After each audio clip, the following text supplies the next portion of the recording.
Okay. Yeah. Sorry about that. That was a friend of mine. Well, y'all know my sister. Okay, now uh where were we? Exodus chapter 20, verse 11. For in 6 days the Lord made heaven and earth, the sea, and all that in them is, and rested the seventh day. Now check this out. Now, I was watching one time, I was flipping through the channel or whatever, or something I was doing, and came across Eddie Griffin. He was doing his stand-up comedy.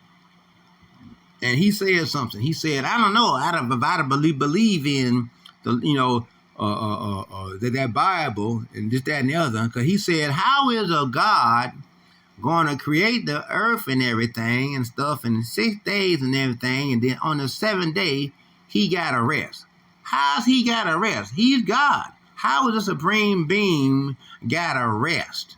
He's supposed to be the God. See, that time I don't believe the Bible. So when he said that, and believe it or not, you got some people, that's one of the things that is a pet peeve to them. They don't see how the Lord rested. Well, actually, if you read it carefully, what it says is and rested the seventh day. He rested the seventh day. And we already read up here the reason why. The reason why he rested the seventh day is not because he was tired. No, Yahweh did not rest the seventh day because he was tired and he needed to rest. He is the supreme being, the Almighty. You know, he forced us out of himself. Okay, so he's not tired. And so, no. The reason why he rested the seventh day was because this is the reason why. Verse 10, but the seventh day is the Sabbath of the Lord thy God. In it thou shalt not do any work. You see? That's why he rested the seventh day. You see? Now you have more of an understanding as to why Yahweh B'Shem Yahushua rested the seventh day. Not because he was tired, but because it was the Sabbath day of the Lord God. You see? So that's what I wanted to talk about. Only I wanted to clarify that for those who was, concerning the Eddie Griffin thing. Now this is verse 12. Honor thy father and thy mother. You see, and a lot of people don't. Today, in the day's time, a lot of people don't obey their mother or their father, the stubborn, gluttonous, rebellious sons. Deuteronomy chapter 22. Okay, no. Deuteronomy chapter 21, verse 18 through 21, and Deuteronomy chapter 22, that's the stoning of you harlots. And, okay. But a lot of people, y'all do not obey the voice of your mother and your father or any of that. None of that. You don't even care. You know. If he's alive, you don't bother to bring him a cup of coffee or bring your mother, a little, a cupcake or something or whatever, you know, you know. And that's the way the world is, and that's the norm of the world.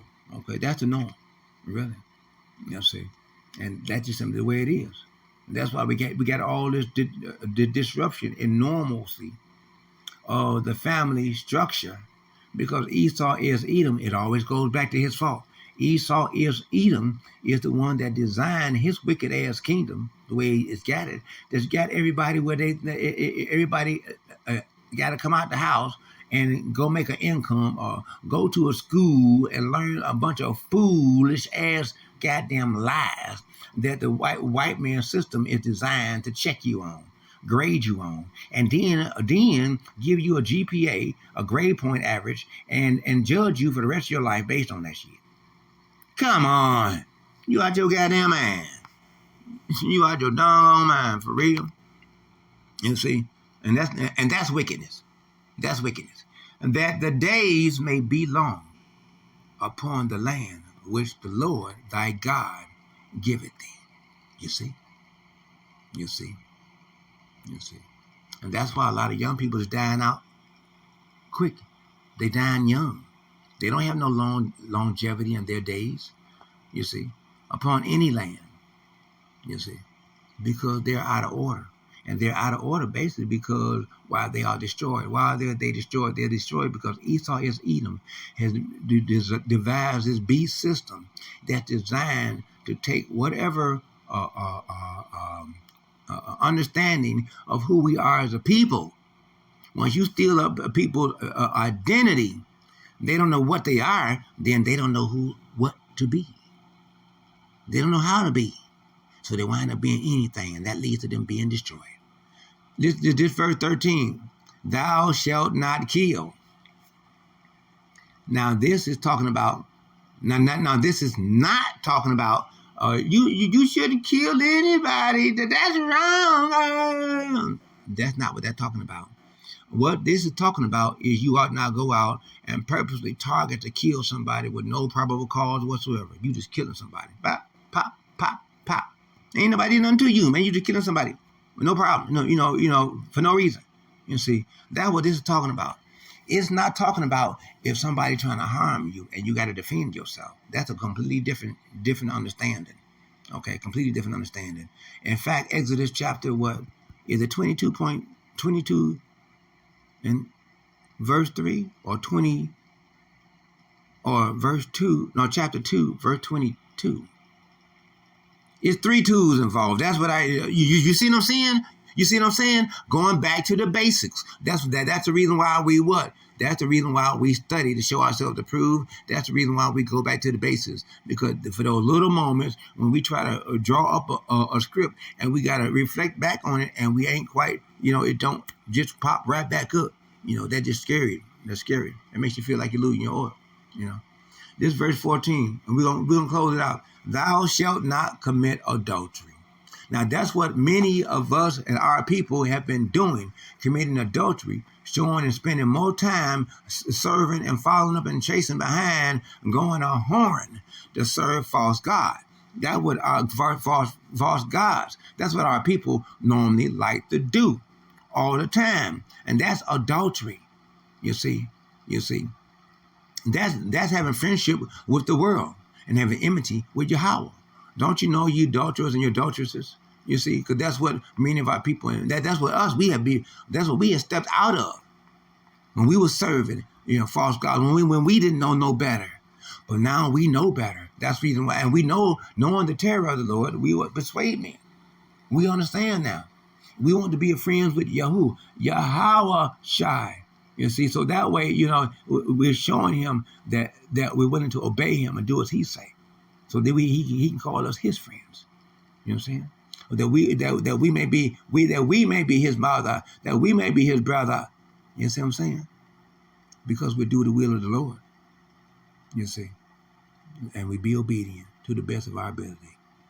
So we're gonna go ahead and close it out. Lord's willing that you receive some scriptural understanding one way or another, that you are able to grab hold to a precept and put it with some precept that you have, so that way you may feed the sheep.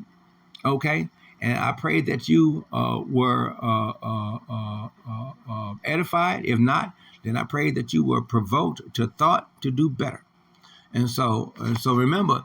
Verse 15, thou shalt not steal. Verse 16, thou shalt not bear false witness against thy neighbor. And watch, it's going to be a whole lot of that. Watch when everything shut down, everybody go to getting crazy, acting out wild and doing dumb shit. I mean, people are going to be bringing false witness against thy neighbor. People are going to be trying to kill thy neighbor. People are going to be trying to lay thy neighbor's bodies laid out right on the side of the house. They ain't going to care. They're going to be trying to spoil the neighbor's goods and go off into the neighbor's houses. You see, you ain't going to be able to honor nobody, and nobody's going to honor you. You see, so as we get closer and closer, deeper into Jacob's troubles, deeper into this martial law and all the different things that's about to unfold, brothers and sisters, know this, that you got to stay strong in this word. Because Isaiah chapter 33, verse 6, right? And wisdom and knowledge shall be the stability of thy times. Strength of salvation, the fear of the Lord is his treasure. And that's all we get. That is our wealth. This word, that's it. This word, that's it. That's all we got. And if you notice, if we didn't have this word, we wouldn't even have a conversation with people. What conversation do we get with people that means anything unless it's the word, this truth? This is the good news. Y'all about Shimmy Oshai.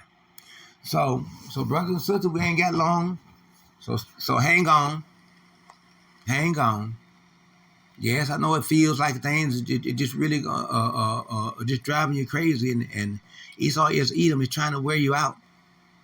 But just remember, as long as you keep hanging on to this word and pushing this truth, then you're doing what Yahweh said. Occupy ourselves in this word, in this truth, until he gets here. You see. And so we like to take the time to give double honors unto our apostles and the elders of the great millstone that taught us this truth, and also, without a doubt, give all praises unto Yahweh and Ba'ashem, Yahweh Shai, Ba'ashem, Rekakodash. Okay? Brothers and sisters, don't let the enemy have you where you're so mad all the time to where your vibration be low. Okay? You don't want your vibrations low. You want to try to smile more. You see? It's a feeling that comes with smiling. You see? Even at times you feel like ripping somebody's head off, and these damn 2/3, and these Edomites and heathens, they will make you feel like that. You see? I just went and took care of some business and stuff where the people treated me much better. They treated me much better this time. Why? Because I complain. I'm the blind man. Hey, take better care of me. For real. Yahweh doing a good job of taking care of me. You see. So anyway, brothers and sisters, hang on, stay strong. We ain't got long. And just know that keep knowing that Yahweh, when he created you, he created something in the heavens, in the existence of anything. He created something so wonderful. That's you, that can never be replaced. And there is not a duplicate of you nowhere. You are the one and only you. So hey, go ahead and shine this word from your trumpet. Go ahead, let Yahweh hear your voice out loud, pushing the truth. The water ever so much. Hey, let's keep up the good work. Shalom to the hopeful legs.